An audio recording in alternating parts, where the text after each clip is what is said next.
It'll take 7 or 8. I'm trying to get this done in under 10 minutes, so I'm going to cut some stuff out. I'm going to discuss origins. First, I'm going to give you an opinion.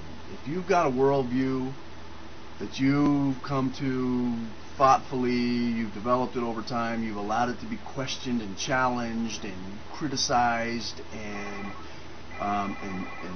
it's working for you, when it comes to the origin of life on Earth, you don't need to be moving. There's no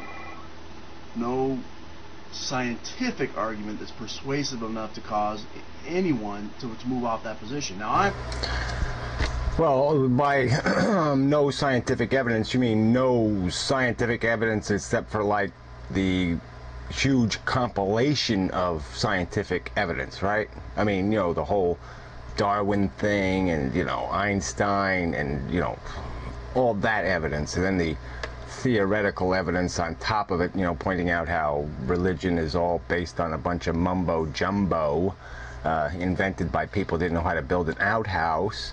But that's what you really mean, right? That there's no reason to move from your position except for the scientific evidence that you're not speaking of. You're only speaking about the scientific evidence that you're not speaking of, right? I mean, you're only speaking about the scientific evidence that doesn't exist, rather than the scientific evidence that does exist. Is that right? I believe I'm a created thing, and science doesn't have squat, in my opinion, to offer me to change that opinion. Well, what exactly would constitute squat for you? You know, a signed letter by God that, you know, God says, no, I didn't really exist. It's all kind of a bullshit story. Sorry for the misunderstanding. Yeah, I mean, science has a lot of squat. It has a big, you know, whole reservoir full of squat. It really does. Genetics, you know, the physics, and like I said, the biological sciences. You can see it in our own transition, the races, the human races.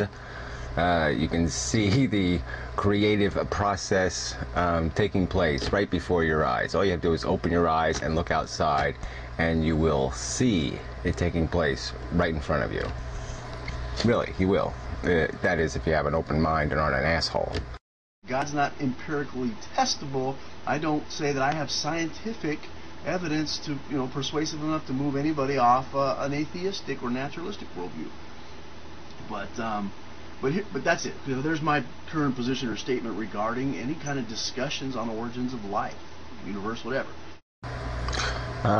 So I think what you just said was there really shouldn't be a discussion. You know, I mean, you basically told us that, you know, there's nothing to really examine, you see, because there's squat in terms of evidence for anything. And so because there's no evidence for anything at all, we should go with a fairy tale. You know, fairy tale makes a great deal of sense in that context. And so we're going to go with that because it feels good. Let's talk about one of the popular hypotheses right now, abiogenesis, which is the newest name or term for the old argument, which simply says somehow life can come from non-life. And I want to say the reason this argument changes names and clothing and whatever, but never completely goes away, is because there's a naturalist worldview or philosophy that really the dogma attached to it just demands that it has to have happened at some point. It demands that all things are either matter or energy, they're perceivable, and we can figure out the answers to all things given enough time, and that pushes the suggestion of life from non-life.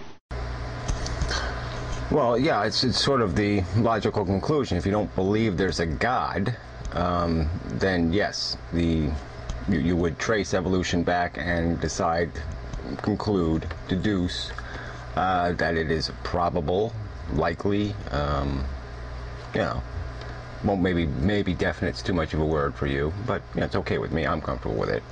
But anyway, that, yeah, life had to evolve from compounds, chemical compounds that transformed, you know, evolved themselves into a reproducing compound. That was the first, I guess that's sort of the definition of life, right? Let's at least agree on that. All right, let's go. Now, abiogenesis, and I'm going to be little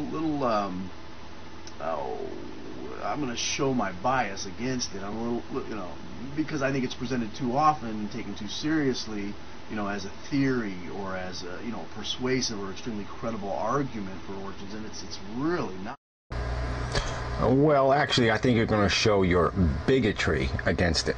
Okay, you're going to contrive a preposterous explanation for why something can't happen, merely based on the fact that you refuse to accept it that it happened. And so you're just going to rationalize.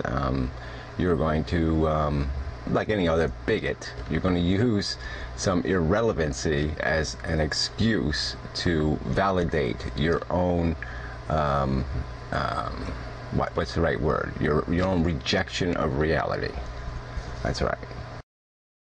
It starts off, forget applying it to the origins of the universe or the planet. It's not what it's about. It's just saying the origin of life, trying to get life on the planet. And it starts off with the soup. It starts off with primordial soup, the oceans, and we're just going to presuppose that everything we need, at least at a minimum, we've got enough stuff in the ocean to allow for a chemical reaction to give us the building blocks of life, if we can get some power applied. And there's a reason why we have to have some power applied, and it's the second law of thermodynamics. Well, right here you make a preposterous error. There was no need for power to be supplied, as the Earth itself was already generating power. It already had a core teeming with energy. Its crust was likely cracking and fissuring and exploding with the release of energy. It was already a coalescence of a tremendous amount of energy. That's what it was. It was this little ball of condensated energy. So it didn't even need, it doesn't lightning strike. We don't know how it happened. We don't know what stimulated the catalyst for the chemical reaction. But there was no need for energy, because there was already energy in the soup. I'll discuss my best understanding of that in a little bit, but basically it says this: if you cannot apply energy in a local system, you're not going to get an exception to this fact, and that is that all things in the universe are tending toward an increase in entropy. All energy and matter is being spread out evenly into space, and will do so until we reach an equilibrium. All potential energy gathered, holding together in any form of matter, is going to break down and dissipate unless you can apply energy for a period of time.